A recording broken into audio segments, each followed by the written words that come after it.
jump out. Look at me, be what I wanna be. Assalamualaikum warahmatullahi wabarakatuh. Saya Hendriko Kaputra dengan NIM 3219088 akan menjelaskan pengertian distribusi pendapatan. Distribusi pendapatan adalah penyebaran pendapatan pada suatu wilayah geografis.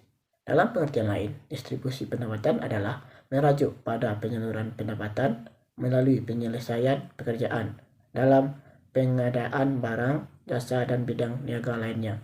Saya Lydia Ananda, NIM 3219092, izin menjelaskan materi mengenai distribusi pendapatan.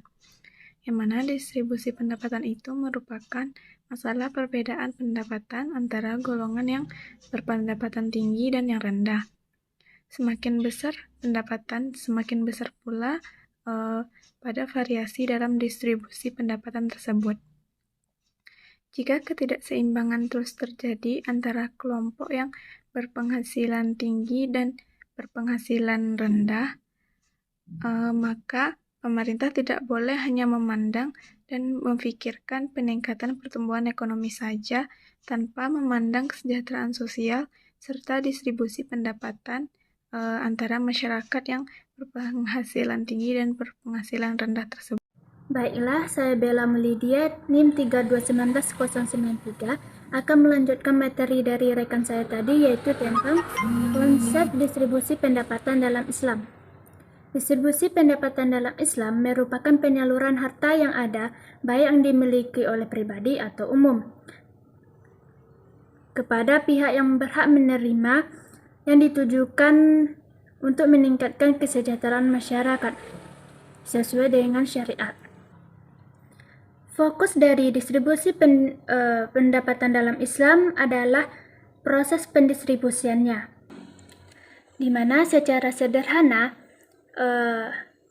kewajiban menyisihkan sebagian harta bagi pihak yang berkecukupan diyakini sebagai kompensasi atas kekayaannya, dan di sisi lain merupakan insentif untuk kekayaan bagi pihak yang berkekurangan. Sedangkan titik berat dalam pemecahan permasalahan ekonomi adalah bagaimana menciptakan mekanisme distribusi ekonomi yang adil di tengah-tengah masyarakat. Saya Melia Guswita dengan NIM 3219096 akan melanjutkan materi pada distribusi pendapatan dalam Islam. Islam menganjurkan untuk mengerjakan zakat, infak, dan sedekah. Baitul Mal membagikan kepada orang-orang yang membutuhkan untuk meringankan kebutuhannya dengan cara pemberian langsung atau tidak langsung.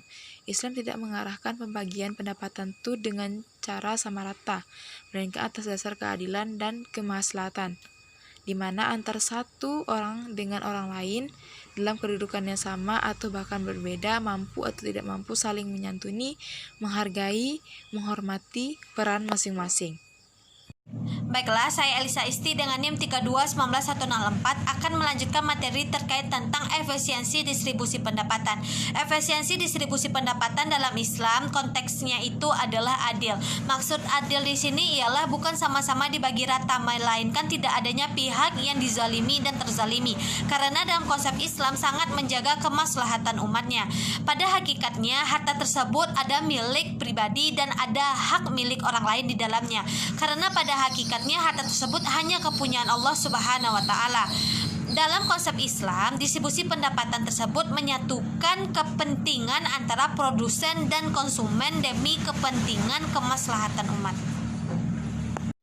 Baiklah, saya Nadia Anggraini dengan NIM 3219119 akan melanjutkan materi dari rekan saya tadi, yaitu mengenai efisiensi distribusi pendapatan. Pelaku distribusi ini telah menjadi pelaku ekonomi dominan di samping konsumen dan produsen. Terdapat dua sistem distribusi dalam Islam, yaitu distribusi secara komersial dan mengikuti mekanisme pasar, serta sistem distribusi yang bertumpu kepada keadilan sosial masyarakat. Sistem distribusi yang bertumpu kepada keadilan sosial masyarakat dilakukan dengan cara adanya aliran jasa maupun barang yang dilakukan oleh satu pihak kepada pihak lainnya tanpa meminta timbal balik dari pihak tersebut. Sekian dari kami. Assalamualaikum warahmatullahi wabarakatuh.